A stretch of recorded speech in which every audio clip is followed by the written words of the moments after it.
My father, before we would say grace, would pick up these long stem onions, and he would chew on them like celery. And I just remember always being at the dinner table with him. And for whatever reason, that stood out for me. I don't know. What do you think people get wrong about him? That he wanted a colorblind world. He wanted a colorblind I have a cousin that world. says, if you think the world is colorblind, then you need glasses because you can't see. Right. Daddy never wanted us to live in a colorblind world. He wanted us to respect, understand different cultures, different communities, not discount that, do away with that. He just didn't want the negative, that in order for me to get this job, it's going to count against me because of my race, right? My ethnicity, my religion, whatever the case might be.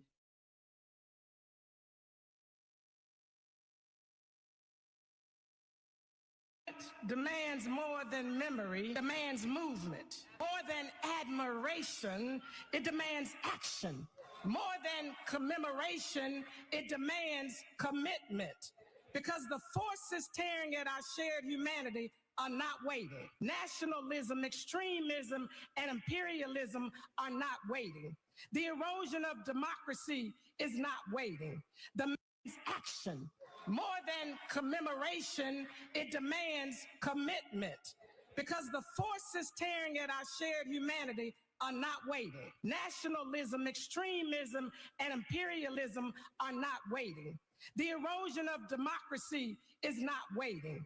The massacring of civilians is not waiting. Children pulled from rubble in Gaza, Sudan, Congo, Ukraine, and Haiti are not waiting.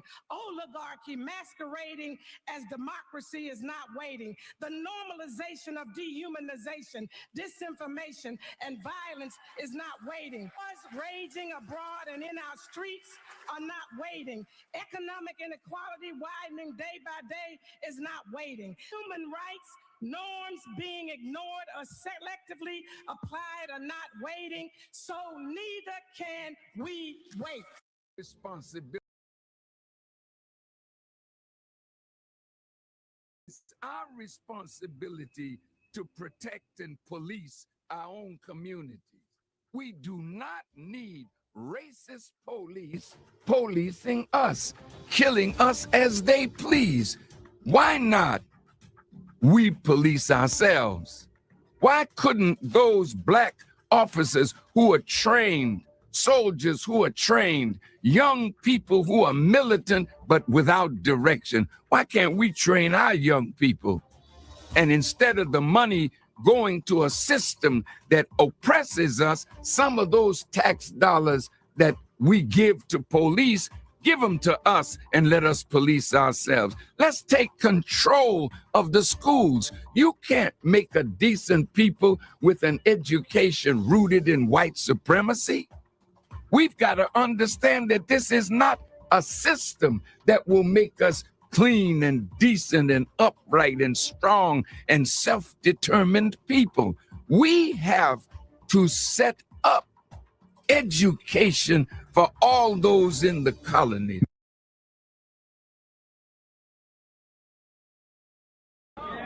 We declare our right on this earth to be a man, to be a human being, to be respected as a human being by any means necessary.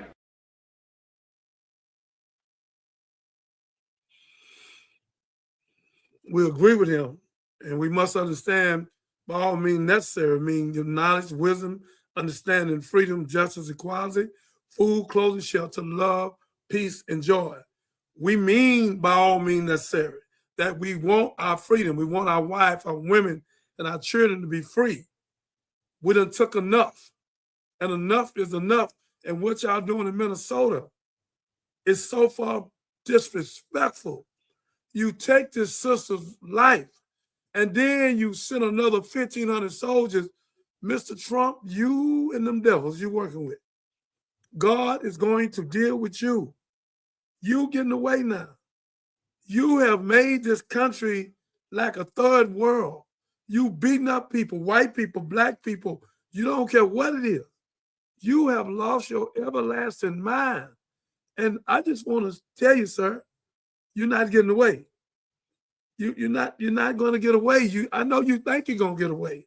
When they ask you what you're going to heaven, you know what you said. You say no, because you know you're going to hell with a gasoline jacket on, because you don't believe in God. And you're trying to destroy America because you got voted out. So you're trying to destroy her. Now almost 80% of the people want you out, and 14, 15 million people are marching against you behind this young lady, Renee Nicole Good, that her life was taken disrespectfully, and you had something to do with it. And instead of you helping us get this guy indicted, you lie and say that she touched him with the car, he got eternal bleeding.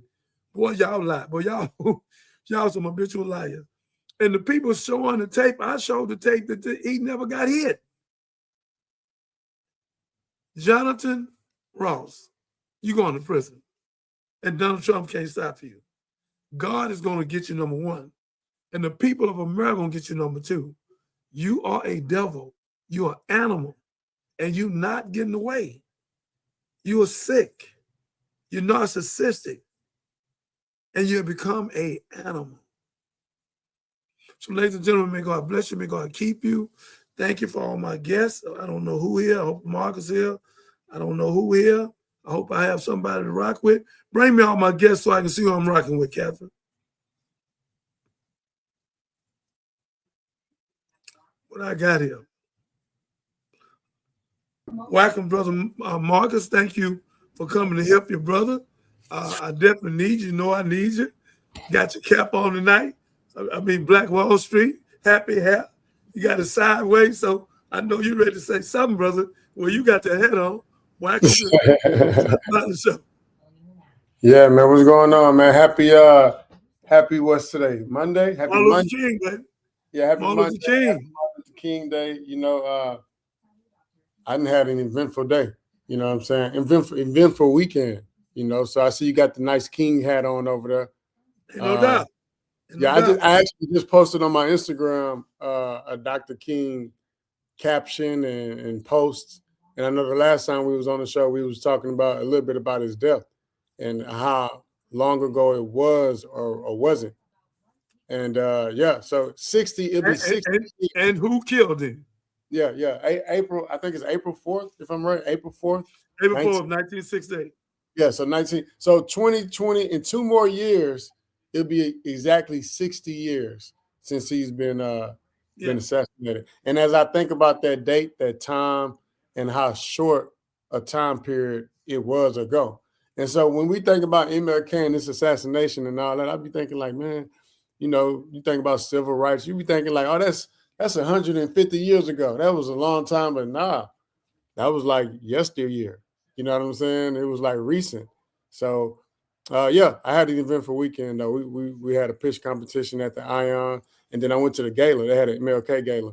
I just posted a picture with Congressman Al Green, and I was glad to be in the room with that Black excellence this weekend, man. Yeah, so, he is a warrior. He probably the coldest warrior in there. Yeah. I mean, I went before him. You know what I'm saying? I went to go holler at him. That's my boy. You know, we always me and him like that. Yeah. And especially, you know, when people are speaking for us and they speaking in the way that I would speak to, then I gotta let them know, hey man, I got your back. You know what I'm saying? Yeah. Because sometimes when you speaking and leading, you be speaking and you be saying something that, you know, you say it with your chest. And you expect somebody to be behind you, and then you turn around and don't nobody be behind you because they be scared. They don't be having that same heart that you have. And so I know that Congressman Al Green, he got that heart. And so I want him to know, like, when you up there with that cane and you talking to Donald Trump and all them whoever else, and you like, hey, going on with it, you know what I'm saying? And you got to you like, hey, you putting them in their place, and you talking about incivility. I want them to know, hey, I'm with you. I got your back, bro. You know what I'm saying? They were saying at the gala that he gets threats on his life and things like that because of the type of leader that he is and how long he's been in that leadership position. I was just thinking like, man, you know, I'm a veteran, special forces. I'll be your Secret Service agent. You know what I'm saying? Anytime I'm around, man, we good to go, man. I'm the hero, man. But yeah, shout out to all the excellent black leaders that we have, including Martin Luther King, man. And I ran into the Charles Stamps. Charles Stamps, that's another one that people don't think about and don't know. But he plays a big part in the parades that go on here in Houston, in the city. And, you know, they even had those 2 parades for a lot of time, a lot of years. Over like 30 years, they didn't have 2 parades in Houston. And so they finally had 1 parade this weekend. Today, actually. I went. It was packed. You know what I'm saying? There was a lot of people. It was going on from 10 to about 4 p.m. That's how long the parade line was going. You know, when the parade starts, there's a starting line, right? And wherever that starting line is a bunch of stuff that's going on behind that start line. And you never know when that line go in. So once the parade started, it went on the parade route, downtown, around City Hall, all that. So many people, so many kids, so many bands, so many corporations, so many everything, man, just out there, man. So families, friends, you know, it was lit. I had a good time, man. That's good, man. I seen thousands of people, thousands. So I was glad that they was showing unity. I didn't see no arguments, no. And I kept on, Godfather, Godfather. I'm studying, you know, and some of them that don't know me done seen me on thing with Willie D and then heard about me. So it's just still doing the thing. When you're gonna come with the movie, you know, they don't know we scrapping with it now, but it's a great thing. It's Martin Luther King Day. We played his daughter before you came on. Okay. And she was speaking about what her father wanted. But also what she didn't say is what her father said. Her father had been saying, I'm going to the mountaintop and you may not get there with me. I'm going to the mountaintop. I'm going to the mountaintop and you may not get there with me. But when he met the Honorable Elijah Muhammad, and when those 2 met, the Muslim and the Christian under one God, one faith, one baptism, and they seen the power of those 2 coming together, he came back and said, I've been to the mountaintop. I seen the coming of the Lord. I fear no evil. You may not get there with me. So they took them boys, because I don't like what happened today. T.I. interviewed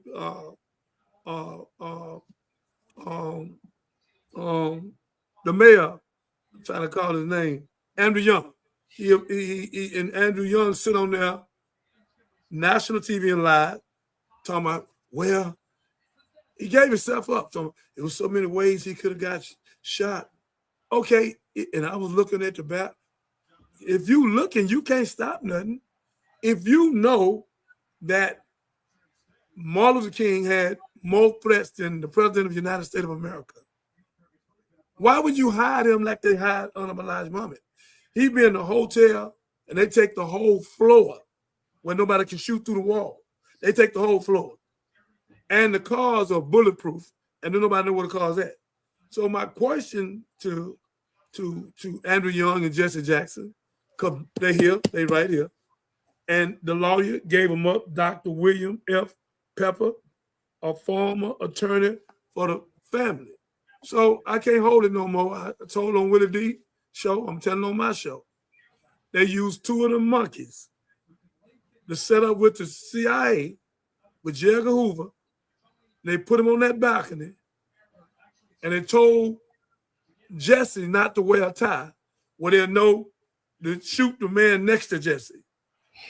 All that's in black and white. So I'm through playing with them. I don't care. I'm not going to let them keep playing with Martin Luther King. That was silly to put that man on that balcony at a $2 hotel, Lorraine, little raggedy hotel, where it should have been somewhere at a 5-star hid. And every time, Brother Marcus, we get a leader, Nipsey Hussle. Man, every time they take them out, every chance they look. And that's I've been to the Lorraine Motel in Memphis, Tennessee. I went in 2008. I went in 2018 at year 50. So it was exactly 50 years of Martin Luther King's death date. And I went because I wanted to soak it all in with the people, right? And there was, you know, had the music playing. They had a whole event for them.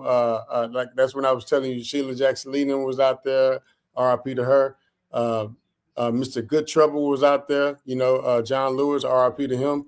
A lot of people from the city of Houston and all over the U.S. was out there in Memphis, Tennessee for that event. They had transformed the Lorraine Motel into an actual museum. So they had like his bed, the actual hotel that he slept in that day, the one he got shot in, like all those things you could go see and just actually like take it all in, man. So if you get the opportunity, I don't know if they made that a museum just for that weekend or if that's the actual. I've been there twice. It's a museum now. Okay. Yeah. So yeah, is that like an ongoing museum thing, or it wasn't just? Yes, it was one of the first civil rights museums. I cried all the way through. I could not get it. I could not get it together. I had to go back to the hotel and go to sleep. Yeah, the buses, they have all the examples. They want you to kind of relive a lot of the situations that our ancestors might have went through, or some of our great-great-grandmothers or grandfathers and stuff. And so you got a chance to sit on some of the buses in the back with Rosa Parks or in the front. Yeah. You know what I'm saying? Like it was, I remember all that, man. But more than that, you know, the conspiracy side, man. You see the book? Anytime one thing happens to somebody, it was more than one person that planned it out.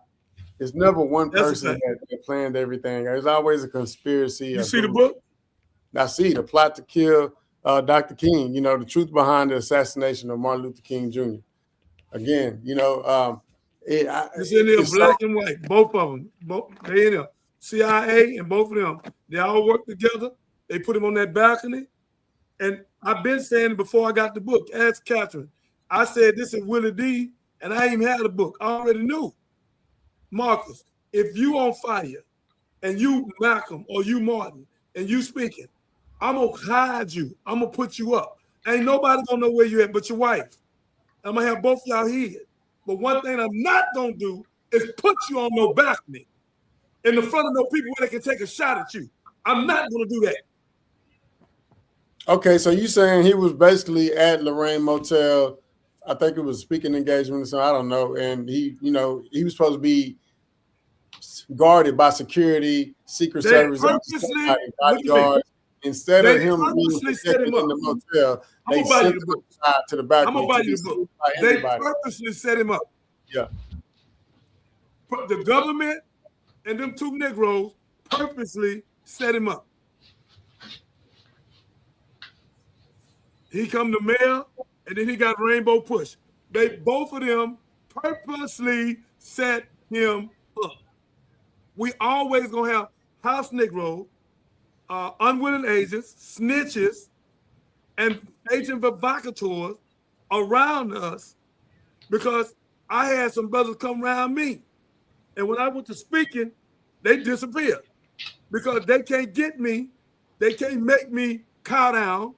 They can't make me not speak the truth, and then gonna tell me why was I speaking about Renee Nicole Good, but she's a white woman. I say, Ann, I take her for all women, and I'm the original man. If I'm the original man, that's my daughter, not biologically, but genetically. Now what? I ain't seen that one of them since. So again, brother, ain't nobody gonna ever make me not speak the truth.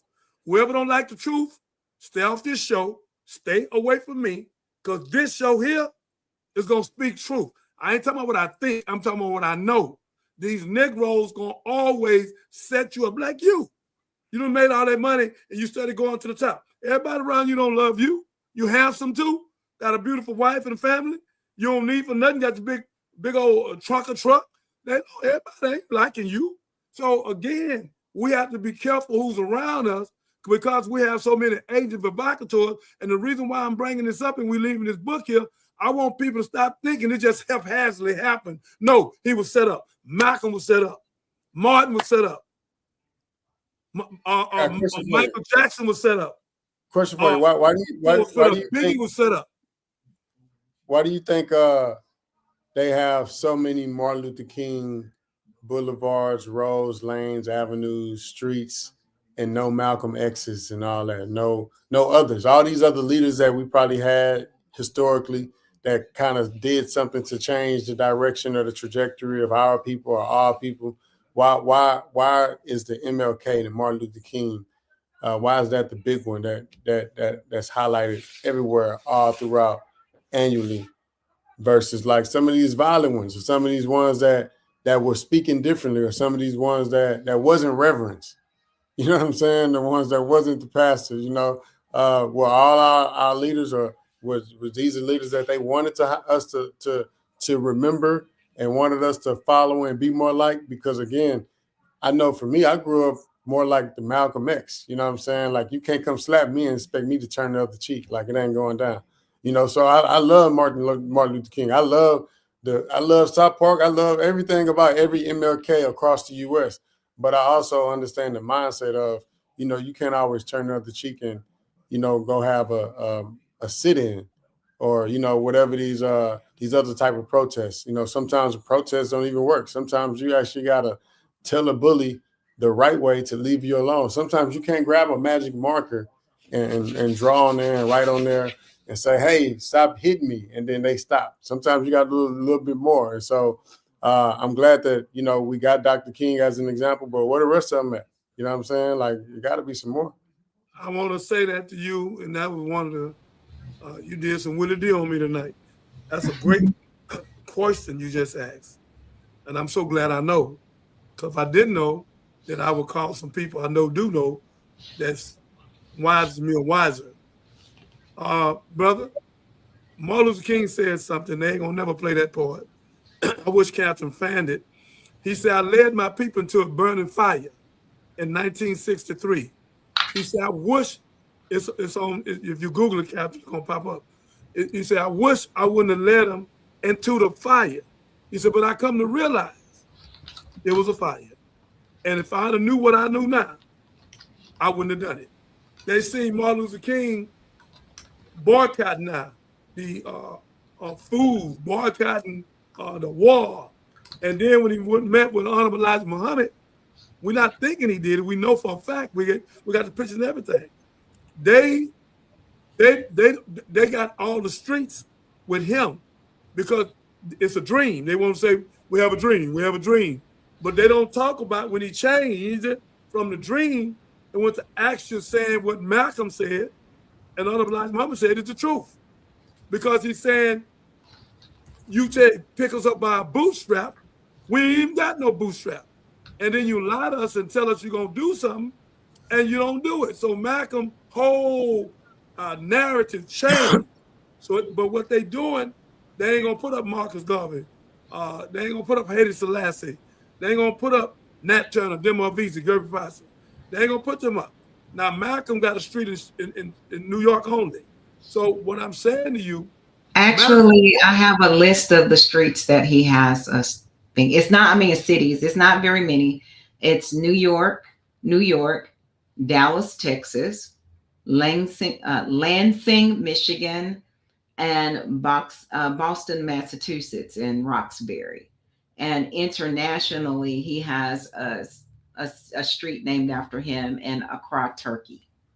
Shout out to Boston, because if somebody would have put some money in, like, hey, I bet $100 that Malcolm X Boulevard is located in Boston, I'd have been like, no, it ain't. I don't think of Boston as the spot where they highlighting Malcolm X historically. That's a miracle that Boston has it. Thank you, Catherine. That's good homework. You make us look real professional when you do stuff like that. And that's why you're the producer and the COO. Keep good work up. Thank you. Again,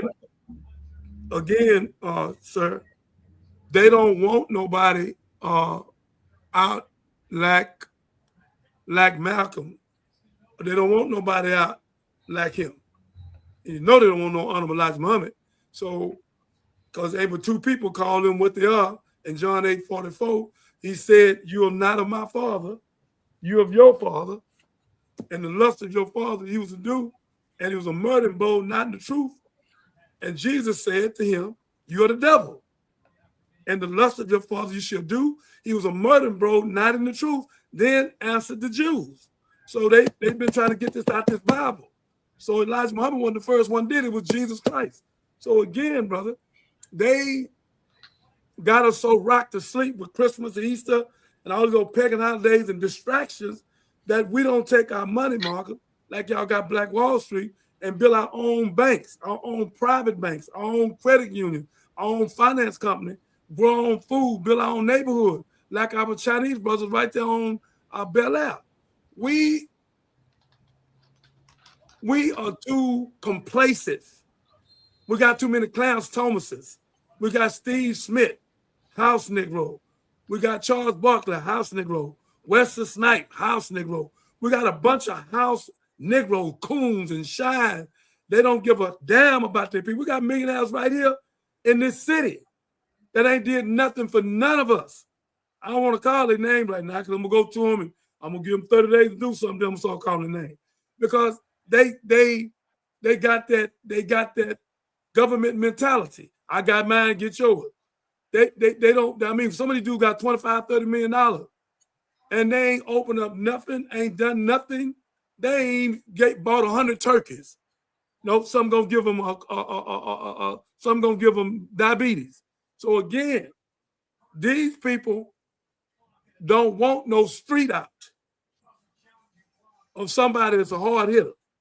They wanted Martin Luther King because it was so like he was soft, but no, he ain't soft, he hard. To sit up there and take what Bull Connors did to him, to sit up there and take the water hole, the dog. He went to jail about 21 times. I couldn't have been with him because I'd have messed this thing up. Because soon they slapped me or hit me with the water hole, all hell gonna break loose. And I'm gonna be ready. I'm gonna be ready. There ain't gonna be no plan. So I can't go, Martin. I love you. I'm gonna pray for you, but I can't go out there because if they slap me or shoot me with the dog or the water hole, I don't do that. I ain't gonna start them, but I'm gonna finish everything somebody else do. So I can't do that. I'm not that kind of person. But again, that's why, brother, they won't name these streets like that because they don't want young people to have that worry in them. They want us to be milquetoast, soft. Okay, massa, whatever you say, massa. Can I get a job? Can you give me a raise? Okay, massa. That's how they want us. They want us subservient to them. We go to college, then come back and ask them for a job. Man, we can change that. I know damn well we can change it. We can change that. You go to college, change your mindset, right mindset, get the right results. I did pull up this quote, you know, the one with the burning house. It say, "We have fought hard and long for integration, as I believe we should have. I know that we will win, but I've come to believe we're integrating to a burning house. I'm afraid that America may be losing what moral vision she may have had, and I'm afraid that even as we integrate, we are walking into a place that does not understand that this nation needs to be deeply concerned with the plight of the poor and disenfranchised." Man, so poor and disenfranchised. Then he ends with, "Until we commit ourselves to ensuring that the underclass is given justice and opportunity, we will continue to perpetuate the anger and violence that tears at the soul of this nation." So opportunity and justice, same old stuff. Yeah, I'm glad you read that. This is because the clip that I just put on the screen, that's what Harry Belafonte was speaking of. Let us hear it. Let us hear it. Said to me 5 days, as a matter of fact, before he was murdered, was he was at my home. We had just finished a strategy meeting on the Poor People's Campaign. And he seemed quite agitated after what we thought was a very successful gathering and discussion. And he said to me, I said, what's the matter, Martin? You seem very agitated. He said, well, I am. Because I've come upon a thought, but I don't know how to deal with it this moment. I said, well, what is it? He said, we fought long for integration. It looks like we're going to get it. I think we get the laws. He says, but I'm afraid that I've come upon something I don't know quite what to do with. I'm afraid that we're integrating into a burning house. Come on, man. Come on. And when we asked for further clarification, Andy Young was with me at that time, my wife, others. He said, America's lost whatever little moral vision it had. Its moral sense has run away from the nation. And a nation that is not governed by morality and moral principles is a nation that's headed for an abyss. And I think black people have been struggling to get into this system, maybe getting into a system that in the final analysis is a Sodom and Gomorrah, will not work. because its selfish goals, its need for profit, its need for supremacy, its need to be the best has clouded its moral vision. And with no moral vision, no nation can be healthy enough to lead its people anywhere except to destruction. The thing Dr. King ever said. That was beautiful, Catherine. You and Marcus, both of y'all. Let me thank both of y'all. I mean that from the bottom of my heart. People need to see this, Marcus. Millions of people gonna see what happened. It's gonna take about 3 weeks to 30 days. But they're gonna see this. We're gonna chop it up and put it out. They need to know, man. They don't know this part. They keep, only thing I ever hear young people say, we have a dream, we have a dream, we have a dream, we have a dream.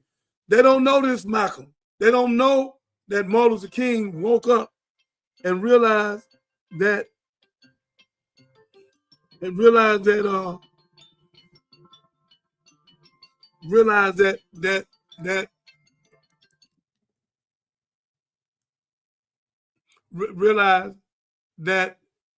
we in a burning bush.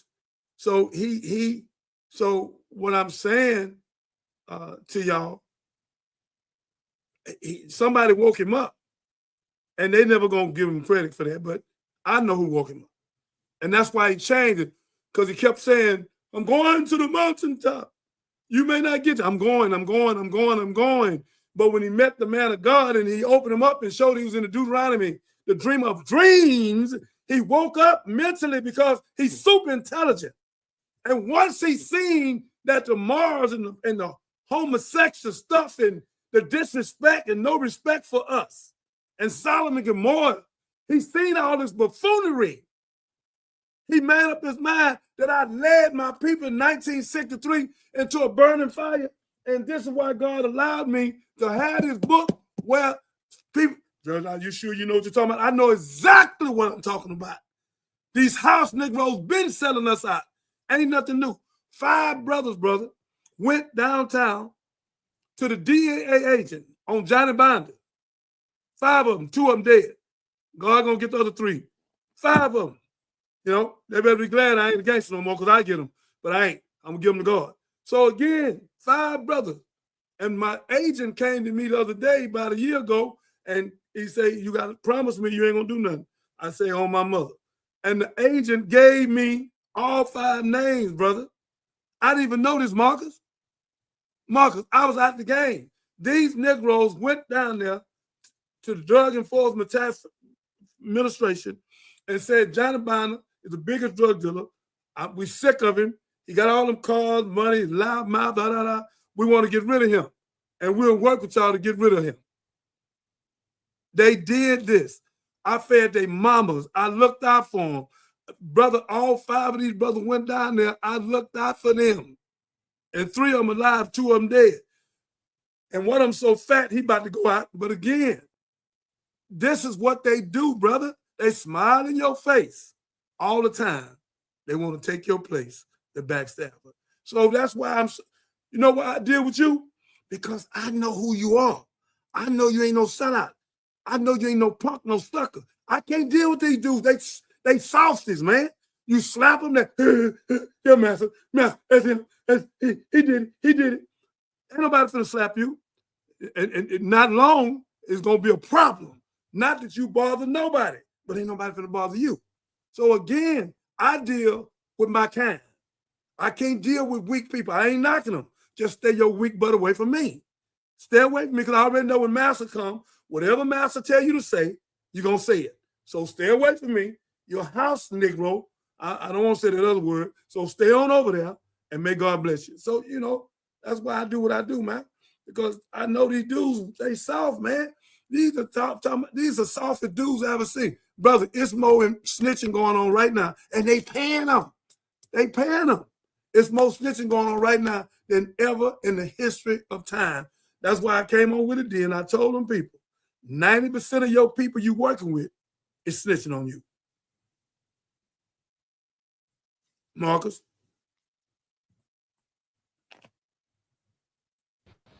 Go ahead, Marcus. Marcus? Dr. King was basically saying one of the things that stood out, at least one of the things that stood out was that something about an abyss. like, America's heading into the abyss, or we heading, the burning house, basically like we're on the way to nowhere, you know what I'm saying? Nowhere fast. Mhm. And when he was saying that, what stood out to me was the civilization, the 7-stage cycle of civilizations that rise and fall. Come Because on. every time, you get a couple of world leaders, like Rome and then the British Empire and now the United States, they don't last. They always be up at the top, ruling the world and ruling the earth. And then something always happens. And it's just a cycle that nobody can break. You got the first part is the foundation and expansion. Then the second part is the golden age. That's when the wealth and infrastructure boom and all that. And then 3 is the overexpansion, where you kind of you go too far, you get too many, and so the U.S. already did that. We've already been the world's police. We've already been the police officers for the ocean all over the world and the lands, even in places where the USA is not even supposed to be. So we're always overextending ourselves. So that's number 3, right? We're already doing that. And then the internal decay, that's number 4. Where you get like political corruption, kind of like now, loss of shared values, kind of like now. The elite captures the wealth, kind of like now. And when the elite capture the wealth, that I'm looking at now, the current time, everybody that's online using AI and technology and CRMs and data, and then everybody that's not. It's more people that's not, but it's only a few people that's online using AI and technology and making money with e-commerce. And they getting money from people that's not even in front of them. And so I'm thinking about all those elites that's capturing the wealth. So that's number 4. And number 5 is economic strain and inequality. That's when, it's extreme wealth gaps, like I was saying, inflation, heavy taxation. Remember the tariff tax? We didn't even know what a tariff tax was. Some people, right? Because we never had to deal with them, but they got tariff taxes on everything now. Then 6 is loss of legitimacy. That's when the government can no longer be trusted. We can't trust the government right now. I'm telling you, this is the cycle. It's only one more. It's only 7. The 6th cycle, that's when the government can no longer be trusted. Law enforcement is questioned. Elections, courts, and rulers seen as illegitimate. Like, we don't even trust the courts and the judges. And then the last step in all of this, right, in the 7 cycles, is the collapse and fragmentation of transformation. That's when it's a wrap. It's just gonna collapse. It's just what happens next is like somebody else is gonna be in charge. Somebody else go be the HNIC, I guess, maybe China.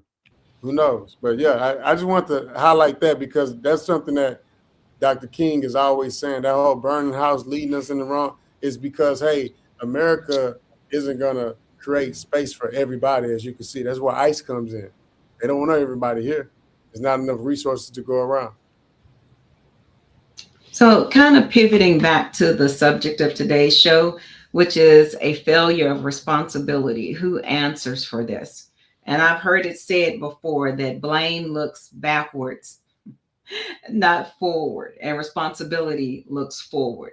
So who would y'all say is responsible or accountable from this point going forward? Well, that's not hard, dude. That's not hard because I'm going to have a segment in a week or two, and I'm going to bring all the evidence: who killed Biggie, who killed Tupac, who killed Martin Luther King, who killed Malcolm X. It was all the same people. And they just use some of these Negroes to help them do it. I'm going to call their name. I'm going to add the documents because they always use some of us to pull it off. So again, Tupac, Biggie, no way they supposed to took Biggie down to LA to get no Soul Train award. And this man was the biggest thing in Bad Boys. So it was no reason to take him down there. And all of a sudden, you in the car when you've been riding with him 3 years. Now you jump out the car with him and jump in another car. Come on, man. All this, that's why you're in there now. Can't get, all these dudes are snitches and woo. I'm trying to give them up, man. These dudes are cowards and hoes. They are snitches and undercover agents for these people. That's why the backfire on them, and almost half of them locked up for what they did. They all Suge Knight, Puffy, all of them, man, they are no good. And they work with them people. They offered Faye Evan $18 million to let that thing go on bigger. I told Dougie Fresh, say, man, tell a woman to take the money, man. they're not going to get themselves up. So you can live another 1,000 years, they're not going to get themselves up. Take the little $18 million and go on about your business, because the LAPD and them and Puff and all the rest of them had something to do with it. Same way they got this boy Conrad to go over there and do what they did to Michael Jackson. So this over and over again, man, over and over again, every time we get somebody. Michael gave over $600 million to children. Michael went over there and went Muslim, and they said, oh, you don't woke up. You don't woke up, went over there in Dubai. The Dubai Muslim ate him up, gave him the thing, gave him the rug, showed him who God was. One of them old Jehovah's Witnesses, they got scared of him. And they went on, knocked him off, man. Put that boy to sleep and know he wasn't coming back. So again, man, Prince did the same thing. They always, I don't care how we get to the top. And the only way Minister Farrakhan is still alive, I can't tell it on here because I don't have the privilege. I shouldn't do it. But they tried him several times, and some of the FOI saved it. And as far as I'm going to go with that conversation. And again, God did the rest. But again, man, they don't want nobody, Brother Marcus, nobody that's going to lead us to God. Nobody. J. Edgar Hoover said, and I'm going to get the tape, he said, stop them. George Jackson, 21 years old. He's going to go do 5 years. They say, well, don't let him go do it, because when he get back, he's going to be too powerful. Take him out now. His wife jumped on top of him. Huh? She pregnant. They pushed us off and shot him. So again, man, these people, the J. Edgar Hooverites, this is who these people are. J. Edgar Hooverites. And he was a homosexual. J. Edgar Hooverites. He took over the government. He was worse than Trump, but he did it. He did it where you didn't know he was doing it. He did it, and our brother Marcus, and he was hiding his hand at the same time, had pants on the day and a dress on the night. So again, man, this is what these people do. We in one of the most rottenest government on the planet Earth. It looked like we good, but we not, man. They changed God's law. 2 men can get married, 2 women can get married, have sex with a dog, marry a dog. We done lost our everlasting mind, man. And they don't like me because I'm not going to compromise with them. I love you. I don't love your way. And it's simple as that. I'm not going with none of that foolishness, man. If you take all the women off the planet Earth, we die. So I'm going to leave a woman, go to a man. Stop. A bunch of buffoonery and foolishness, man. So this is what America's turned to. There's no justice for us. None. I'm going to say it again. For the black man and the black woman. Now the white man is getting some of this. He tasted it. They done turn in on them. So now God is letting that wrath hit them. Now they done snap. Wait a minute. Hold on. Let's do this here. Because what they did to them, they doing us now. What they doing in Minnesota, brother, is completely Marcus Bow. Is completely illegal. To take that young lady's life like that, all she did was backed up and went to pull off. So again, they done showed it 50 times. She did not hit him, and they lied. Talking about he got it. They said I thought it was it 3 or 4 shots? 4. Hit her 3 times. That's a lot. That's a lot of shots. That's an overkill right there. So I will say this, Kat, to answer your question, I would blame them, and you can put them, you can replace any name or organization, but I would always blame them. You know what I'm saying? And then who's responsible for the future? We are responsible for our own lives. You know, we are responsible for our own lives. We can't put our lives, the zebras can't put their lives in the hands of the lions. Amen. The lions put their hands in the lives of the tigers. The bears can't put their hands in the hands of the bald eagles. And so whoever you are, you got to put your life, you're responsible for your life. You think that the people around you, because they walk around like you and they breathe like you, want what's best for you, you tripping. We are in the wilderness. This is a safari. We're in a safari with cell phones and air conditioning. But you got to always remember we're mammals. We're mammals. And when you go to the safari, all the mammals don't be rocking. There be a lot of fighting and battling going on out there over resources and food and land, just like what we be doing. So, yeah, the responsibility lies on the people, but who's to blame? Always them. gonna always be them. You know what I'm saying? Blame them, man. Yeah, Catherine, you sent Mac Jackson that little $40, didn't you? Huh? Not that. No, not yet. Send It's it to like him. going. Oh, I got you. We'll talk off Yeah, here. he's blowing me up TV, about to knock this whole phone off the thing. Okay, I You got gotta run in the it. building for $40. Okay. I want to read, while you're doing that, let me read what this young lady said. I like her, whoever she is. Miss Franca, she said, does made the USA a third world country going back plus years. Then she say, I'm not gonna say that. She say F Trump. Then she said, does had made, okay, she say, we cannot trust our government, Supreme Court, judges, legal system, because it is all corrupt. You're right, ma'am. And the only person commenting, nobody is worse than Trump. I agree. I hope I am not overstepping, but this is flipping truth. Yes, it is, ma'am. We love truth here, so say it. Love you. We love you too. And young lady, whenever you want to come on the show, let me know, and you can come on off and on. So let us know, and send your number. Put your number on here, Catherine, to get it, and send you the link. You'll seem like you're a powerful woman wherever you at. May God bless you. May God protect you. When you speak in truth, we over here, we want to hear it. We hard hitters. We want to hear the truth, whatever the truth is. We don't want to hear no lie. Jesus said the truth will set you free, not a lie. Play this, Captain. I see you got my main man on. I do. So it's long. I'm just going to play a few minutes of it. It's talking about the Army possibly being dispatched to Minnesota. We can play up to a minute and a half to 2 minutes. Come on with it. All righty. In the cities of Minneapolis and St. Paul, as Donald Trump is now to send in the Army. 1,500 paratroopers are set to potentially join the 3,000 ICE and Border Patrol Gestapo who are currently terrorizing these communities. If you look at what a typical Mexican restaurant looks like right now in Minneapolis and St. Paul, they have signs on them saying, "We're open, but please knock and let us know who you are first," as the ICE and Border Patrol Gestapo continue to terrorize communities, targeting Mexican restaurants, targeting special education schools, targeting hospitals, targeting the peaceful protesters. I want to show you what is going down in Minneapolis and St. Paul. I want to give a special shout out to our friends over at Status Quo News. They do an incredible job documenting what's taking place on the ground. It's been an honor to work with them.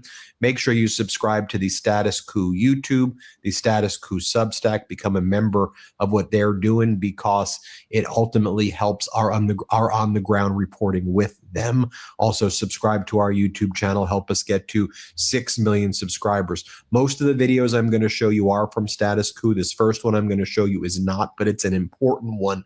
Here, I'm going to show you how the United States government, how the SS, Gestapo, the paramilitary forces of the Trump regime are planting individuals on the street to pretend that they are protesters, but they are actually agitators who are trying to cause problems and then force the Border Patrol and ICE Gestapo to arrive in order to terrorize people. So these are actually Border Patrol and ICE Gestapo pretending to be protesters who then get unpeaceful or not peaceful, and then they use that as a pretext for further attacks and invasion by ICE and the Border Patrol.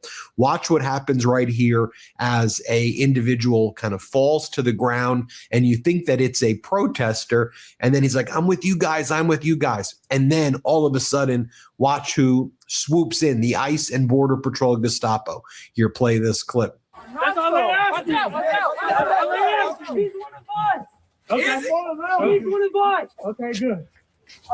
You all right, dude? Right. He's one of us. How do we know? How we know? I was with him earlier. Why you get ran out earlier? I don't know. He's one of us. I'm with them. Trust me. There's wonderful people on there. You have to straight way. The whole time. You kept us. You all right, man? Move back. Move back. Move back right now. Back up. Back up. Yeah, save your Nazi. Put him in your Nazi van. Go get him some help. He needs a little bit of fucking mental health there. Don't he? Nobody got guns. Yeah, you gonna look me in the eye when you spray me? You gonna look me in the eye when you spray me? You gonna be just like the fucking guy, right? Nobody got guns. Don't be scared. You gotta look at me as the fucking neighbor. Put the gun down. Everybody got cameras. Everybody got to have that when you put the back. You don't want with the gun down. Everybody got cameras. You got guns. All out of here.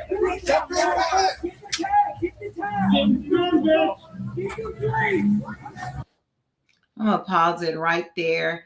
Marcus, are you still with us? I am. So I know that you're former military, and I was just curious to know if you got orders to go to Minnesota on this particular mission. What would you be thinking? This is, yeah. I mean, is there a conflict to carry out your duties as a trooper versus kind of like that? And oh my gosh, yes. Yes. So you're not ever forced to go on missions that you don't want to go on. I mean, it's always a request. You can always say no. Now, it may be frowned upon. People may talk about you. You may even get demoted or, kicked out. But you can always say no. And a lot of times people do, especially when it's war times or times like this where, you got to go against your moral values, your principles. Sometimes people opt out. They're like, no, I ain't going. Like people like, hey, we about to go to Iraq. A lot of people be like, you know what? I ain't going. You know what I'm saying? I'm going to go and sit this one out. And if you got to cut my pay or whatever you got to do, that's what happens. And in a situation like this where they're sending troops into cities to, I guess, be the patrol of civilians and other Americans, that's never a good thing. One, those other Americans got guns too. And just because you're military, that don't mean that you understand community patrol. You don't understand, the rules, how to de-escalate. We're not taught how to de-escalate in the military. We're only taught how to blow stuff up. Ain't no de-escalation in the military. They don't teach us that at all. They're like, you see, blow it up. You know what I'm saying? Attack. And so I think that's the disconnect when you start sending the troops to these cities. Now, as special operations, special forces veteran, would I do something that I feel is against my morals and values? Nah, they try and send me to Houston and be like, hey, I know you're from Houston, but look, I need you to go in there with the weapons and go, shake some things up. I'm not going. So what they ended up doing, Kat, was they brought the National Guard from certain cities into the other cities because they knew they couldn't use the National Guard for that city to control the people in that city. Does that make sense? So in Chicago, they brought the troops from Washington, or in Chicago, they brought the troops from Oregon or, Colorado, where they didn't have any ties to the people, to the local people. So it's almost like a insurrection or a war, an internal war that's taking place or that's going to take place. And again, it's just starting off in Minnesota, unfortunately. I didn't know that. Well, thank you for that, because I didn't even think that soldiers had the ability to turn down an assignment for any conscientious objections or anything like that. Well, the general the other day, the general high ranking, 4-5, the general went on national TV and said the orders that Trump had gave him, they not doing it because it's against the Constitution. When you got people that's committed to the Constitution, Trump, me, nobody. Genghis Khan, they're not going to do it. So Trump only controls those that's weak. People that believe in God and believe in that Constitution, They're not going to go and snatch people, slam them down, shoot. They're not going to do that. They're not going to do it. Terrorize the taxpayer. They're not going to do it. Just them thugs. This girl just said something. She said, hold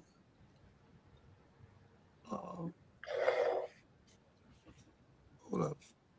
Okay, don't read that. Don't read that. Don't read that. Oh, no, I'm reading this here. The ICE agents are not certified agents. Now they are the Proud Boys and Mega. Why you gonna read that? Yeah, that's the Proud Boys and Mega, man. The ICE agents are not certified agents. Now they Proud Boys, MAGA, ex-police officers.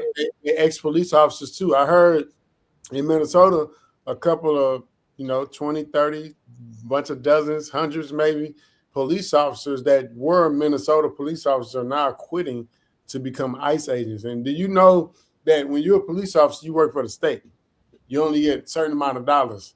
But then when you become an ICE agent, you work for the federal government. They pay well, way better than 150 billion. 150 billion.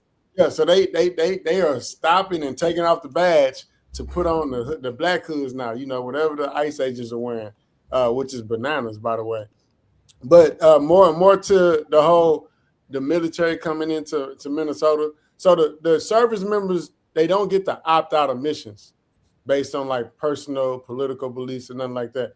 But they are required by law to refuse an unlawful order. So to me, an unlawful order ain't got to do with me, you know what I'm saying, doing something that I ain't like. I don't even bungee jump. So that's an unlawful order for me. You know what I'm saying? Like I don't skydive. I remember we got the opportunity to skydive when I was in the military. And some of the guys that I served with, they volunteered. If I was forced to go to skydiving school or what they call jump school, I would have refused that order. You know what I'm saying? I'd have been like, no, I ain't going. You know what I'm saying? And so you can't refuse some of these crazy things that they tell you to do or that they may want you to do. And again, it's just frowned upon, but you must obey the lawful orders and any orders that are issued by proper authority or orders connected to like a legitimate military duty. But going to a local city or state and wrecking shop is definitely not a lawful order. Okay. This sister say they getting $50,000 sign on. Yep. They getting $50,000 when they go to ISIS right off the rip. Just to go, they get $50,000. Donald Trump done made it so good for them. He got the thugs over there and some real police that's broke and some other agents because he wiped all of them thing clean. All the ones shot people, did stuff to people, beat up people, was all waiting to go to court. He cleaned all their slate. This man is Project 2025. Donald Trump is an animal, and he don't give a damn about this Constitution, and he's bringing America down. He worked for Israel, and I don't know how the other many countries work for, to bring America down because he already know America's ready to vote him out. He just seen what happened with all the Republicans losing their seat, and he know this year all of them gonna lose their seat, almost 50% of them. So he's trying to bring America down, start a war, distract of them Epstein files. He's all over it. So he's doing anything he can, Marcus, to stop it. Young lady, you say you sent your number. I did. Please not on air. If we need to go to commercial, we can talk about it then. But yes. What are you talking about? What are you talking about? Come on. Just come on. I'm confused. Hold up. What are you talking about? Because you're confusing me. Okay, I'm sorry. I didn't mean to confuse you. I got stuff going on. I'm leaving. Okay. Okay. The lady said she sent her number, so if she did, send her the link.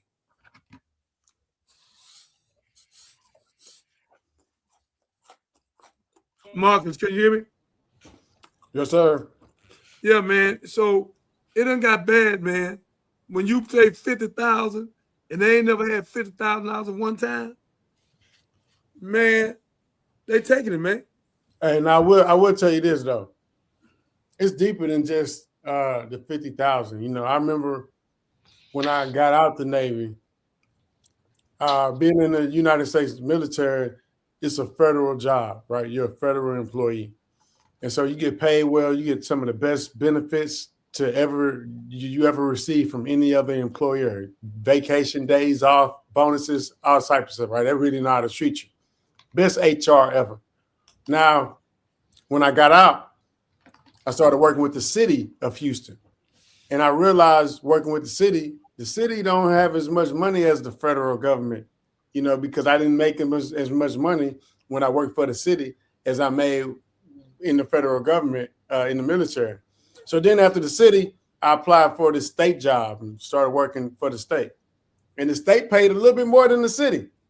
Now, working with the state, I was thinking, you know, I'm an engineer, air conditioning technician. When I started applying for jobs in the same field, anytime it was a job that had a federal stamp on it, or a job where you could apply at the VA or as a GS worker or something like that, man, they really paid well. They always pay better. They always take care of their people. And so I think that's the same thing with ICE. You know, ICE agents seem like they got more vacation days. They're getting a lot of money. Well, they're getting a bunch of money. They love their job, apparently. You know what I'm saying? They love their job, you know. And police officers do too. That's why they take the extra hours sometimes in some of the other shifts. But again, everybody quitting to become ICE agents. I see why. You know, apparently the government prints money. So why would you go work for somebody else? Yeah. Again, Marcus, it's just bad, man, that the Constitution is not written. Barack showed them the other night how to get him and the whole staff out of there. I don't understand. Don't take no rocket scientists. The man need to go. It's not just him, the whole crew. Vance, the secretary, that old crazy woman, all of them habitual liars. They'll say anything, tell me the man got internal bleeding. The truck didn't even touch him. I mean, they just habitual liars. He got internal bleeding. Come on, man. The lady from the news thing busted. Even if he is sick, you know, ain't nothing wrong with him, man. They lying. He got 3 more years. We are 1 year into Donald Trump's presidency, his second term. We got 3 more years to go. All I know is, hey, something's happening with silver right now in the stock market. Something's happening in the markets. And while they here, you can probably throw some money in the markets and ride this little wave because they got 3 more years of whatever Trump got up his sleeve. Before I get out of here, Jen, I'm definitely about to hop off. But Donald Trump is for the money. He's about the green. You know, you think about people that talk about black and white. And I mean, because it's brown people he doing business with over there in the Middle East right now. He got some Trump towers or something they doing in Saudi Arabia, and they not white, they brown, you know. So I know he all about the Benjamin's baby. So definitely, it's illegal for him to do business while he the president. He's breaking the law then. I know. It's illegal. Yeah. Yeah, I know. I get it. You know what I'm saying? But he put the judges in office. You know, he lobbied his way to the seat.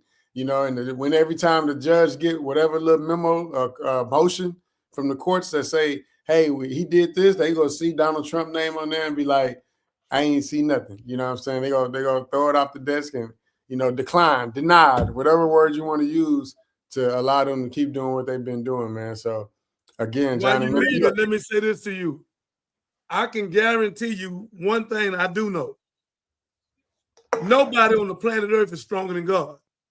And if God can bring Pharaoh down, if God can bring down all those pharaohs, he going to bring Donald Trump down. God, I think God wants to do this himself. He going to give him an aneurysm, a heart attack, a stroke. He went crazy the other night. He went to doing some stuff and they couldn't stop him for about 2 minutes. He went in a frenzy. I got the tape. They couldn't stop him. And they had to cut the TV off on it.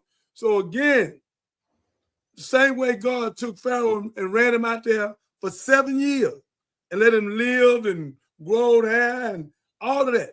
Donald Trump is not going to get away. And them chumps that's with him, them Trumpanites, they not going to get away. And I don't want lying female he got around with. They not going to, he got one woman, got 2 planes. She got 2 jets. They done spent almost $1 billion, brother, on their staff, more than anybody. It's a con game, brother. It's a Ponzi scheme. The whole America's a Ponzi scheme and a pyramid. That's a fact. Hey man, look, I'm gonna make sure that I tap in. You know, shoot me the link. I'll probably, you know, see you tomorrow. I'm sure we're gonna have a show. We're Peace good. out. Don't forget about them girls. Don't forget about them girls on 7 o'clock Thursday. Yep, got you. Yeah, be clean. You got to come here.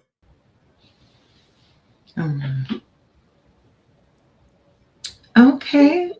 Well, I want to take a little bit of a break here, and then we'll get back to our discussion about a failure of responsibility. Who's to answer for this? Because I think in general, of course, you always say, talk about the number of Black women that go missing every year, right? And so, in order for us to do something and take responsibility or to be accountable, we have the platform. So, we're going to start highlighting teens and women of all ages who are currently missing or have been reported missing. So, I have this young lady, and she's been missing since and y'all give me just a moment here because I'm trying to make sure I have her here so I can actually see. Okay. Oh, she's been missing since January 14th at 10:46 p.m. Her first name is Madison. Her last name is Henley. She is 15 years old.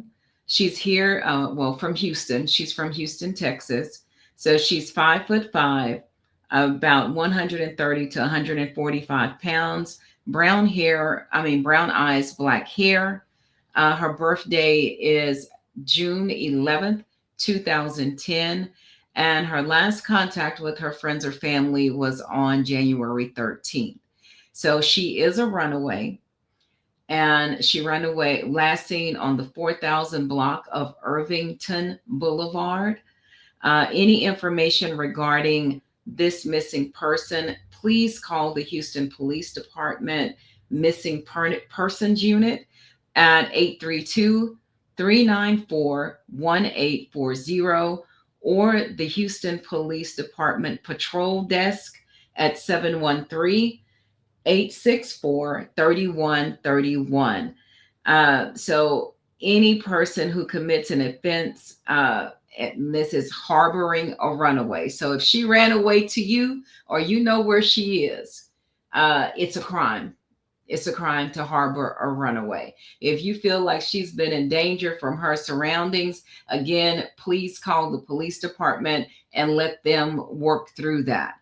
And so any person commits an offense if he knowingly harbors a child and he is criminally negligent about whether the child is younger than 18, has escaped from the custody of a police officer, probation officer, the Texas Youth Council, or a detention facility for children, or voluntarily absent from the child's home without consent of the child's guardian or parent for any substantial length of time without the intent to return. So long story short, if you know where she is, keep life simple for yourself. Please just notify authorities and let them work through everything else. Minister?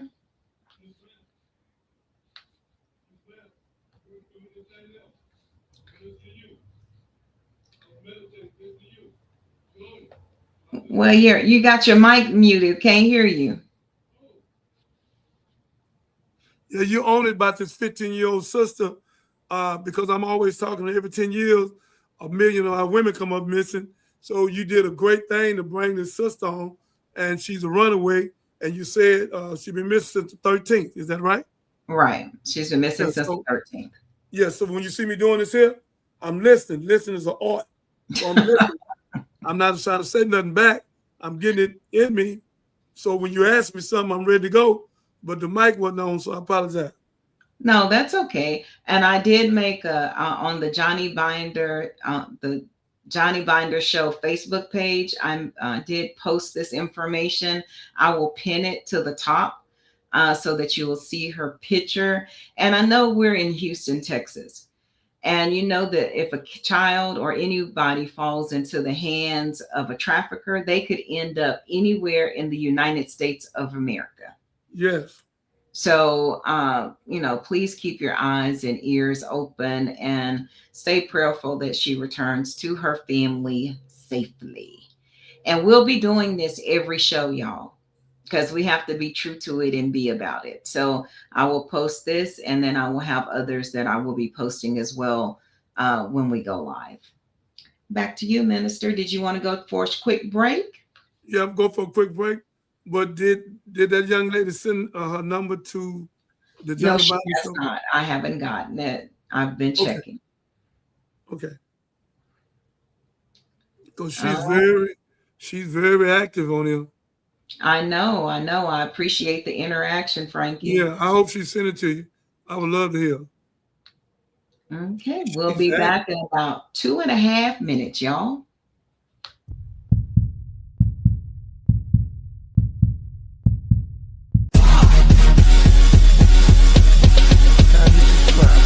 You helping me, Captain, all the rest of us, save lives.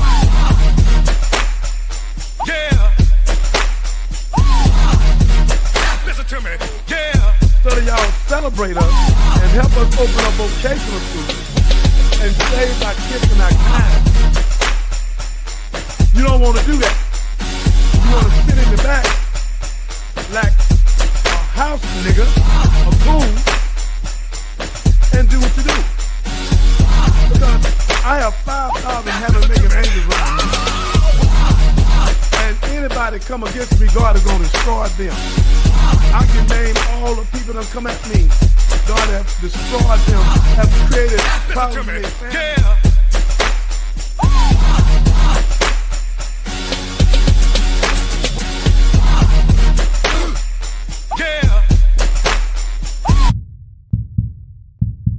So again, ladies and gentlemen, what I'm saying to you is that the black woman is the mother of earth. She has melanin in her skin, right here, melanin. The sun is her friend, it's not her enemy. Yeah. Yeah. Listen to me. Yeah. 90% of your crew is snitching. Get out the game. Whatever money you got, open some kind of business. If you're not open, then to do what my partner did. He gave his money to the restaurant owner. Now he rich because the restaurant owner paid him every month. He invested like $500,000 with him. And now he out of Galveston. So now he get rich. Him and his wife got a big home. They come out of Texas University. If you ain't an entrepreneur, invest your money with a D. Or with Catherine. Whoever doing business. With me. I'm going to build 90 townhouses. I need 2.5 right now. So again, invest your money with somebody you can trust. Get out the game. If you don't get out the game, you're going to prison. And 85-90% of the time you do, when you get out, you be dead. It's not worth it. So just try to buy the talking to you. Listen to me. Yeah.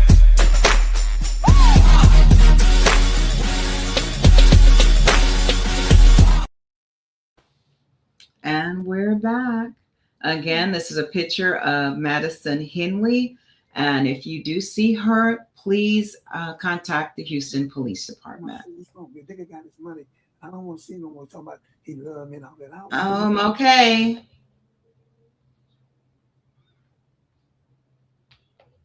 Okay, fam. Yeah, we're back. And again, we're live. So again, I always tell y'all, you never know what we're going to see when we are live. So we thank you for rolling with us tonight. If you have joined us on Facebook, always fam, thank you.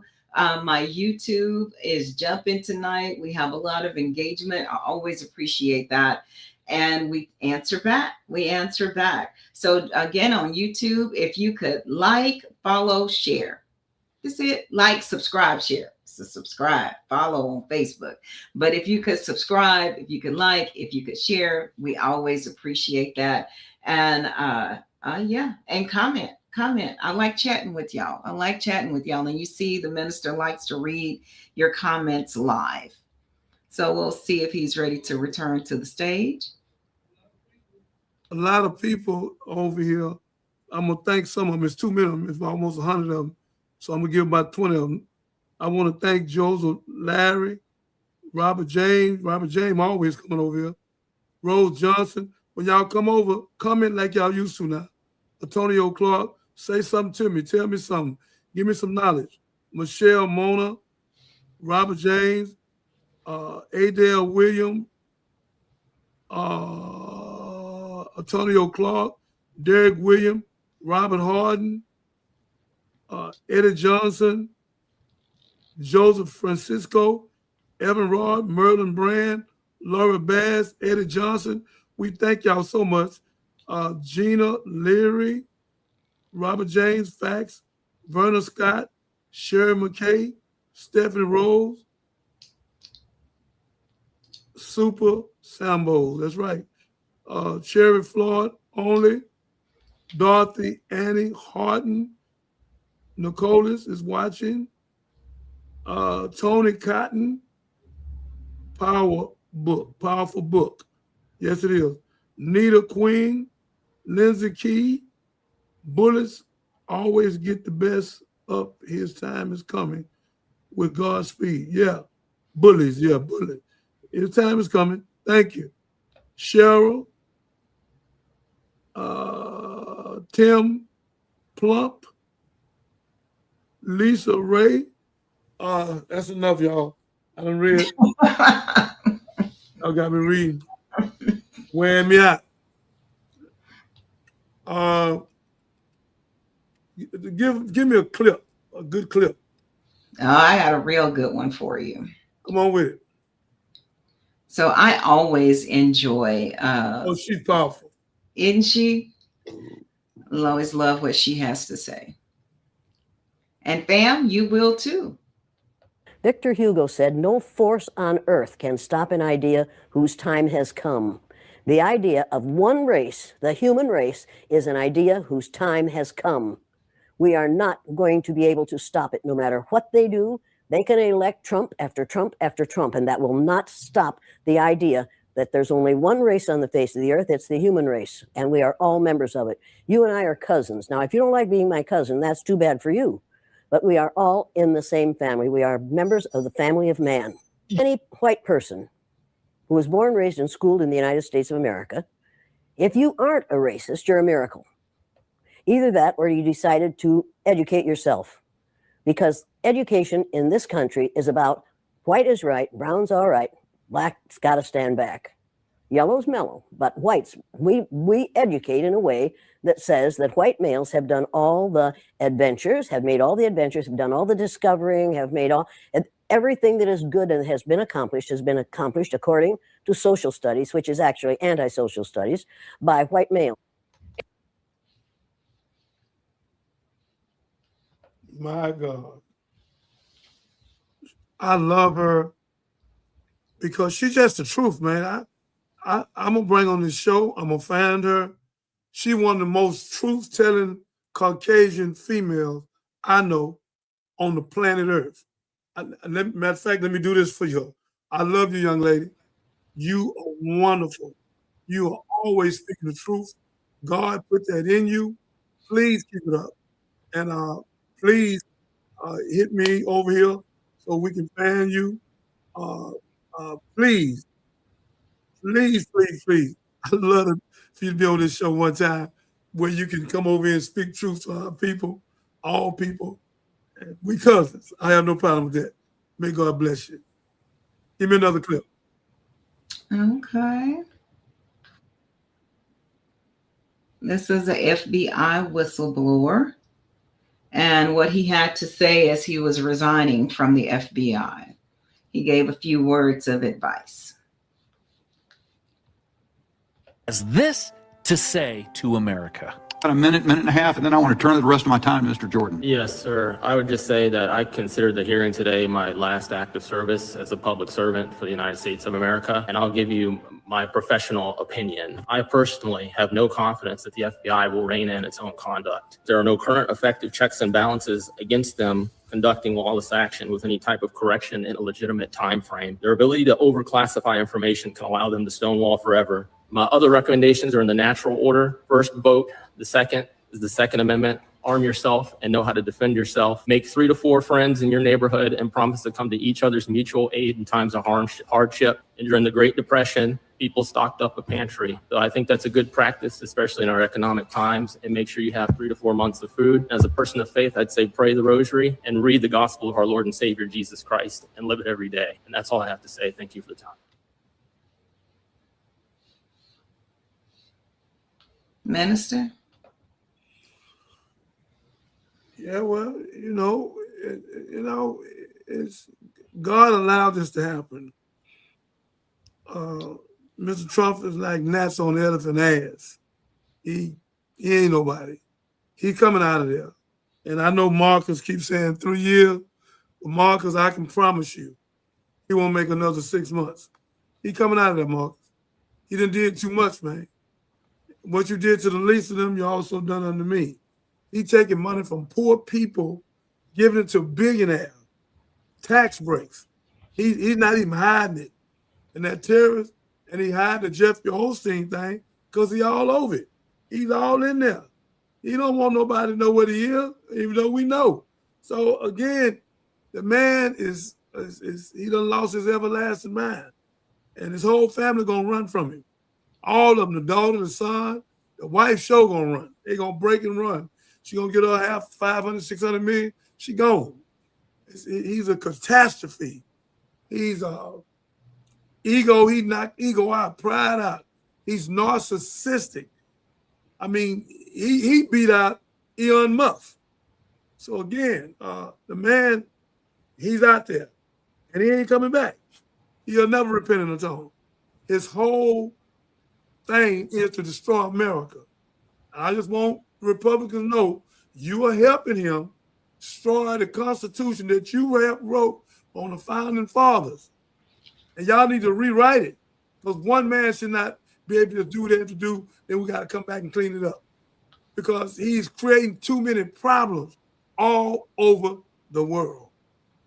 Come on. I agree. And I found this about how to find peace, find true peace when your mind is under attack. And I'm just going to play it. It's a little bit longer than our other clips, but I want to see what you think. Let me see what you think, sir. To your life. Y'all ready? This is better than Excedrin. It's better than Tylenol. It's better than medicine. It's better than a blunt. Talk their talk. And I'm not condemning you. I'm just going to give you something that's stronger, because when that high come down, your mind is still going to be tormented. Teach. In Corinthians chapter 10. Let's do context, verse 3. For though we walk in the flesh, we are not waging war according to the flesh. Now watch the verse. Verse 4. For the weapons of our warfare are not carnal, but they are mighty in God to destroy strongholds. Okay? The weapons of your warfare are not carnal. The weapons of our warfare are not carnal. It's not a knife. It's not the gun I walk around with on my hip when I'm in Georgia. The weapons of our warfare are not things you can touch. They are mighty in God for the pulling down of strongholds. Verse 5, we destroy arguments. Come on. And every lofty opinion that is raised against the knowledge of God, and we take every thought captive. God help us tonight. We take every thought captive. Come on, man. And we tear it down and we make it obedient to Christ. The warfare in your mind is what the Bible calls strongholds, thought patterns and lies, whispers from the devil that begin in your mind. You meditate on them, you think about them, you worry about them, they go into your heart, they come out your mouth, they manifest in your life. You're depressed, you're full of anxiety, you're full of worry, you're making bad decisions. They're in your mind. He said your weapons is to take every thought that goes against God's word, you snatch that thought, and you pull it down, and you replace it with the truth of God's word. And every time you do that, you use a weapon to destroy the origin of where your warfare begins. So you have to learn to steward, watch, your thoughts. Come on, man. Come on. And that you got to know that every thought is not yours. Every thought is not yours. Yet all of your trouble starts in your mind. You be hearing evil stuff in your mind, even things you say about your own self. And this is the weapon against that. You got to learn how to snatch those thoughts and replace them with the word of God. That's why you need to know a little bit of truth. Yeah. Because the more truth you know, the easier it is to discern a lie. That's right. That's right. So, yeah. So what are your thoughts on that, Minister? I agree with everything he said, the stronghold. And God gonna bring it down, and it's in high places. What's happening has never happened before. It happened to us, but now it's happened to them. So it's real bad. It's real bad, and people is not taking it well, man. I mean, what he doing in Minnesota, what they doing in Minnesota, it is so outrageous. These people ain't had a chance to heal from the sister. They ain't had a chance to heal. They won't let them heal. They need to heal just from her, Renee Nicole Good. They can't heal. They back shooting people, beating them up on the same street. Trump doing this purposely, anything to do to blow something up, to keep him away from that Epstein case, them files, he gonna do it. Because he's all over them. He try to distract. He's one of the greatest distractor president ever in the history of time. That's all this is, distraction. He'll start wars for distraction. And that's why the law has to be written. The documents are not correct. That no president should be able to just shoot missiles any way he wants without the Congress and the Senate. It has to be law. Even though it is law, well, okay, when you do it, you need to be able to take him out.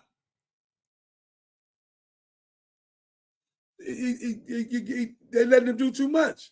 And he's doing it against the taxpayers. He done made them the enemies in America. And a lot of them folks are veterans. Yeah. It's sad, man. And the young man speaking the truth. We got to wake up and come out of the mindset of America. You're eccentric, Anglo-Saxon. I got this king hat on because you need to follow king because king gonna follow you to God. Wake up, America. Wake up. Donald Trump is trying to put Project 2025 in place. That is exactly what he's doing right now. Wake up, man. Wake up. Boy, I wish my sister would have came on. Bless her heart. Miss Franca. Yeah, I'll keep checking. But having said that, I know Marcus was saying, and this is usually my mindset as well. I guess it is my mindset, is you got to capitalize off whatever environment you're in. You have to figure out how you're going to make it work for you. Even though you may not agree with the politics and the social stance of things going on, you have to find what you can do to capitalize on the system. So how do you shift that mind compared what that his our train of thought, because I think the same way, with what Minister Michael is saying? You know, so you're telling us to wake up, but what do we wake up to? Do we look for ways to leverage the system, or we leverage finding ways to quote unquote fight against the system? What are we waking up to? We got to wake up to fight against this system. You cannot be complacent. You cannot be quiet. Jesus said the truth will set you free. So you have to speak on this system. You can't be afraid to speak. You have to speak on this system. Whatever it takes, you got to do it. You got to say it. Stop being afraid and say it, because God say, fear no one but him. So all you people that's afraid of the government and won't speak against the Trumpenites and the Pride Boys and the rest of them, God is going to deal with you because you sold out. You got to speak the truth, and the truth will set you free. And that's what's going on. Give us the next clip. Okay, well, this lady, this was a long time ago, and she spoke the truth, but what her message is, like she said it yesterday. This was back probably in the early 80s, but we're going to go ahead and run it. What I understand racism to be. Racism is a behavior system that is organized because white people are a minority on the planet. They are a tiny minority of the world's people. The black, brown, red, and yellow people are the world majority. Not only that, white people are genetic recessive in terms of skin coloration. You see somebody like whose skin is white, if they have sexual relations with a black person, the product is colored. And there is the fear of white genetic annihilation. It existed in Europe, it existed in Germany, it exists here today. If we understand the white fear of genetic annihilation, which was why Willie Horton could be used as a very profound symbol by the Republican Party to win its elections, then we will understand what is happening to the black male in this society. The black male is the threat to white genetic annihilation. And so he is profoundly attacked in this society. And if we begin to understand that, we understand what happens to the black family. If you remove the father, then the son is wandering around confused, doesn't know what to do, will get together in a gang and ends up being depressed, getting on drugs and going to prison. And in the United States, in Washington, D.C., I believe we have the second highest incarceration rate, second only to South Africa.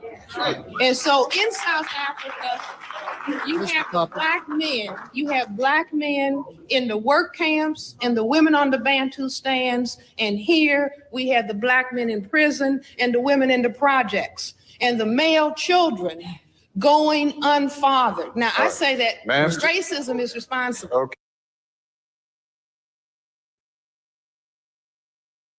Did she speak? I undersold that video when I introduced it. But when I tell you, she broke it all down. She broke it all down. Frances Cress West is one of the most deepest females on the planet Earth. She wrote the ISIS paper. She just died about 5 years ago. She is prolific. She gave the government a fit with truth. She's prolific. She's super intelligent.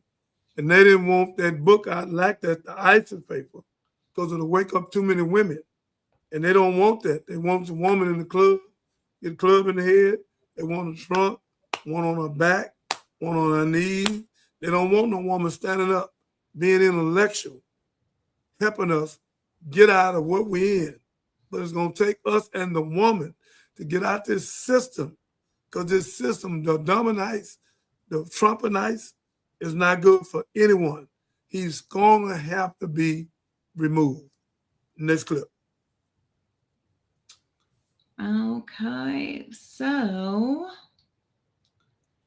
this was a nice, interesting clip about the history of Haiti and really how they came to be and Thomas Jefferson's impact on that, or how it impacted him. This was something. Let me go and get brother on stage.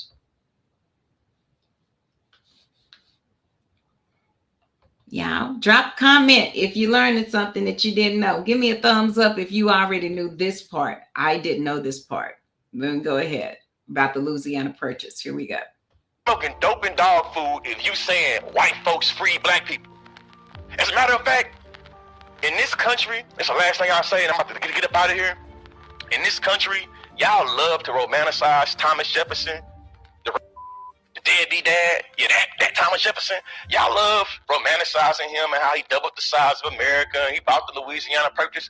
But y'all never tell us how and why. See, you love to create this narrative that the only way black folks can be free is unless white folks freed them, but you don't want to talk about how Thomas Jefferson got Louisiana Purchase. And how down in Haiti was beating on Napoleon Bonaparte ass so bad. And I want to be clear too. Napoleon Bonaparte already ran through Europe. He already ran through Europe. He'd already dominated all the white folks. But he couldn't do nothing with Haiti. And he couldn't do nothing so much. He gave up the land. He sold that land underpriced to America. Because guess what? Free ourselves. Yeah, I bet you didn't know that, did you? I bet you didn't know that, did you? I bet you didn't realize that black people being able to free themselves off the plantation allowed for the American empire to double itself.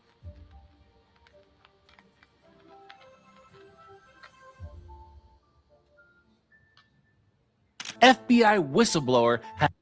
I'm going back into that.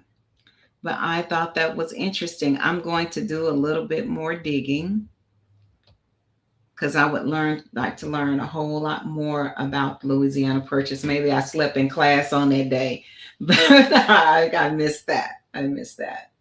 Minister? Yes, ma'am. You taking it all in?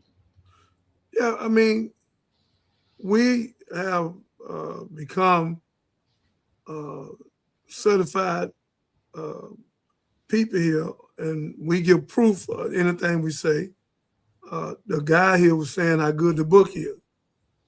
So what we doing, ladies and gentlemen, me and Catherine, we look for stuff. So when we come on here, we show action, factual, so y'all know we telling the truth, like Midas Touch. So that's why Roland Martin, he do some of that. So we do that because we want you to know exactly who you are, whose you are, and what you are. And from Clarence to Clarence Webster to the guy, just it's the handwriting on the wall. We got to come out of America and go to God. Come out of my people and partake not in their sin, because she have become the habitation of devil from every foul and evil spirit. Come out of her. Come out. Come out. Come out. You got anything to say about it? I always got something to say about it. You listening? So I had an interesting conversation with my grandson over the weekend, and he is disappointed that he says that he never would have gone to Prairie View if he understood the implication of Texas A&M running the school, because he feels like it's whitewashing their education. And he's like, he went to a HBCU for a particular reason, and he didn't realize the corporate impact of that, because they can't teach. You talking about Prairie View, Texas A&M? Huh? Not Texas Southern University. Prairie View. Yeah, okay. Purple and gold. But I got a theory about Texas Southern too, and I'll make my point about this video in just a minute. But he was saying that they can't talk, and he's taking a business ethics class, but he was like, they can't talk about discrimination in the workplace or harassment in the workplace because the government has scratched DEI programs. So just the mere discussion of it, even though we all know it still occurs, it didn't go anywhere just because you won't talk about it. But when I saw that video, it just made me think of the whitewashing of our history and how they take stuff out and they leave it out. Because I can go back, I can run the tape. History was my favorite class.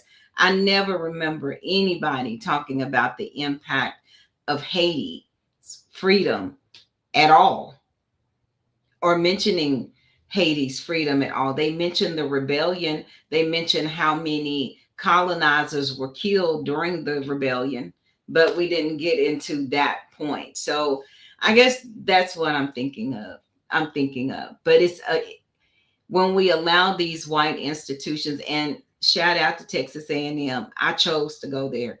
But I understand that my grandson is like saying, whoa, I thought I was getting a HBCU experience in education, not this whitewashed version of it because who the school is connected to.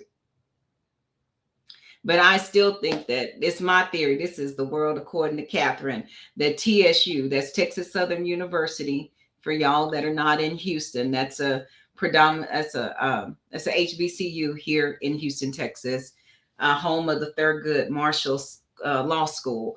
But I believe that University of Houston was trying to acquire TSU some years ago. Correct me if I'm wrong.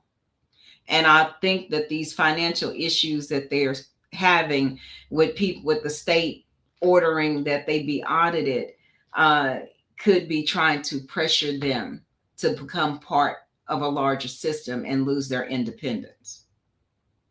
That's a Catherine thing. That's a fact. Same way they got some ISIS people over there trying to start a riot. He want to bring in, he want to do martial law. This man is a narcissistic. They putting people over there to create a problem the same way they did back in the 60s and the 70s. So it's the same old playbook. The dust just been wiped off of it.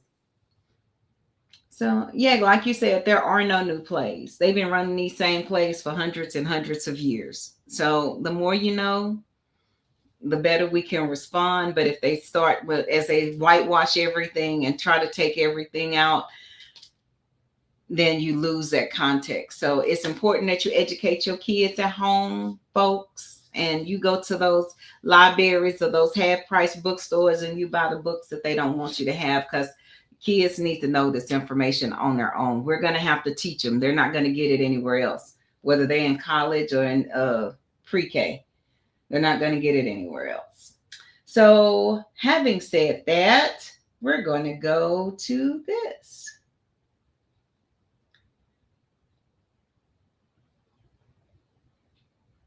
This is a long one. It's 5 minutes and I'm not going to be able to pause it, but we can play part of it, I believe, because I like the history. They told him the ocean was for white people only. So this black doctor decided to walk straight into those waters anyway. What happened next became one of the bloodiest race riots in Mississippi history, and it's a story most Americans have never heard. May 14th, 1959. Dr. Gilbert Mason, a physician who'd graduated from Howard University Medical School with honors, took his friends and their children to the beach in Biloxi, Mississippi. These weren't radicals or troublemakers. They were families who simply wanted to feel the Gulf breeze and swim in waters their tax dollars had built. According to the Army Corps of Engineers records, that 26-mile stretch of beach had been constructed in 1953 using federal taxpayer money. Yet when they stepped onto the sand, a police officer ordered them off, declaring, "Negroes don't come to the sand beach." Mason did something revolutionary. He went to the police station and asked a simple question. What law did we break? The police couldn't show him any law, because there wasn't one. So he went to meet with Mayor Laz Quave the next day. The mayor's response? If you go back down there, we're going to arrest you. That's all there is to it. But here's what the city officials didn't tell him.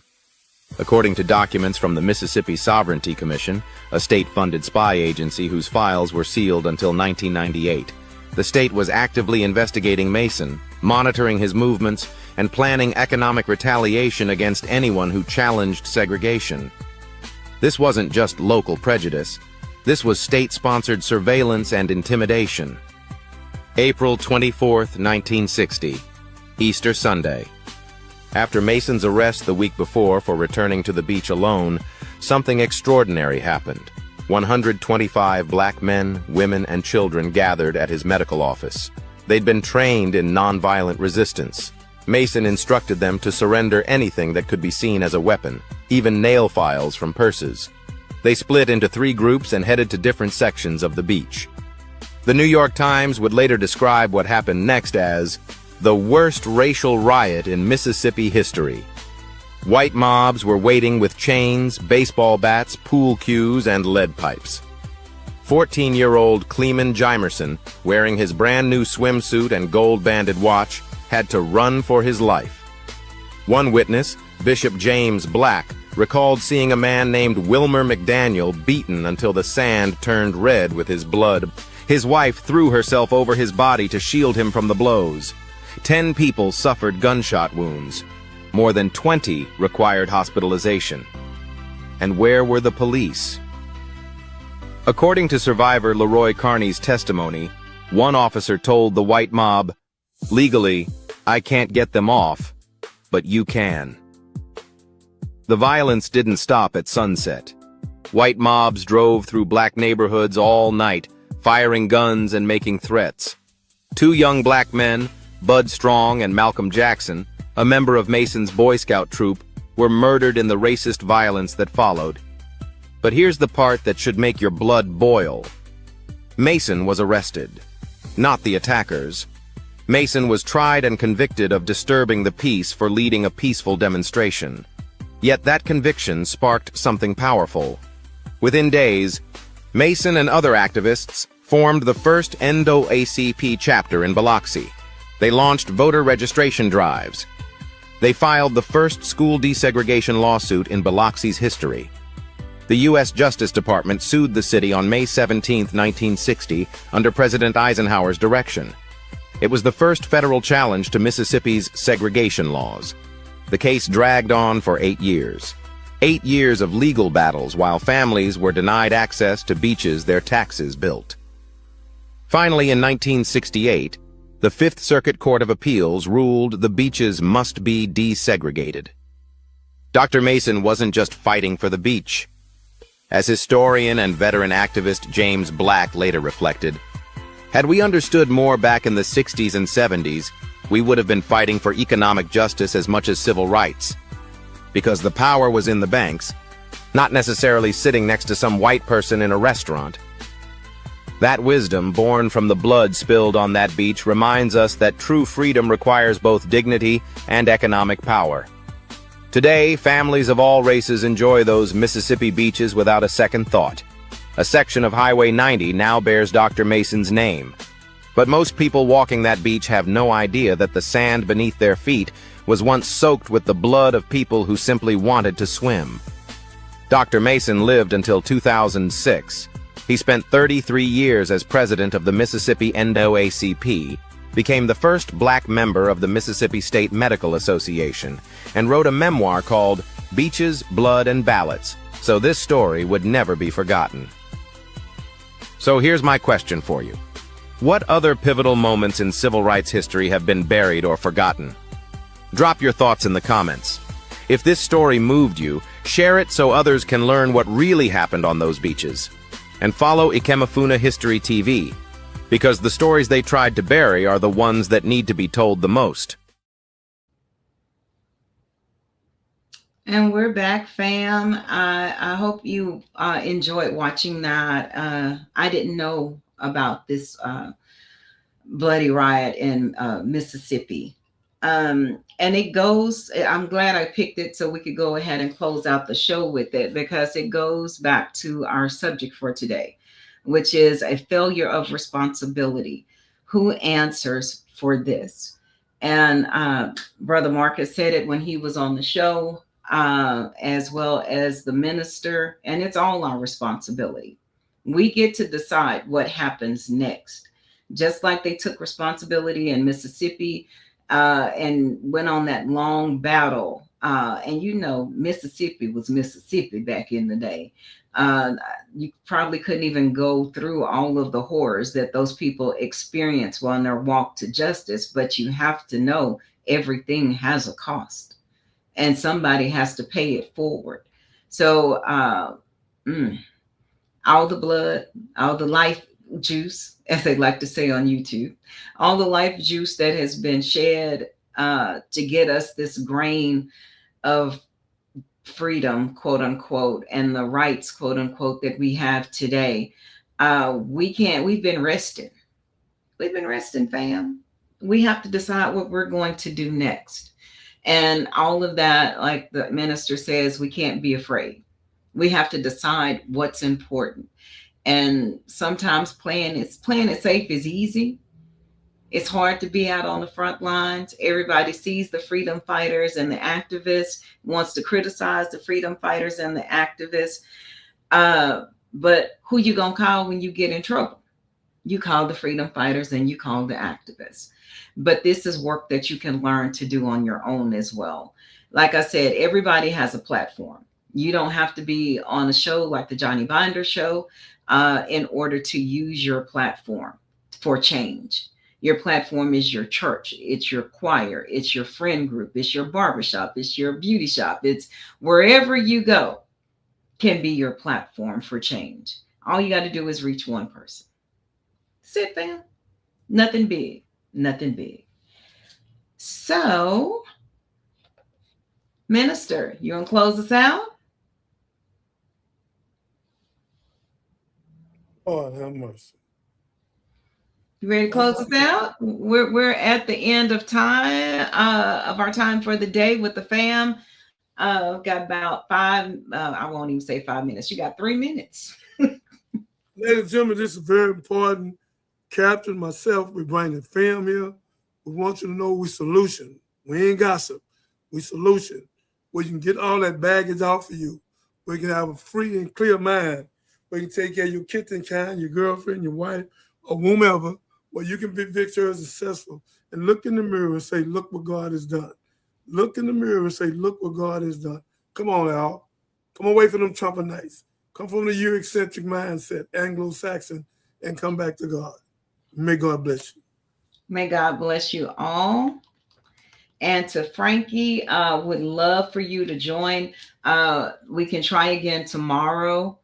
And again, we love to have you on the show. And anyone else who would like to, not anyone, if you are active in our chat and you would like to join the show, we'd be more than happy to have you on. Okay. So with that, we're going to go ahead and sign out. I'll see you guys tomorrow. Be safe out there and be peaceful and be active.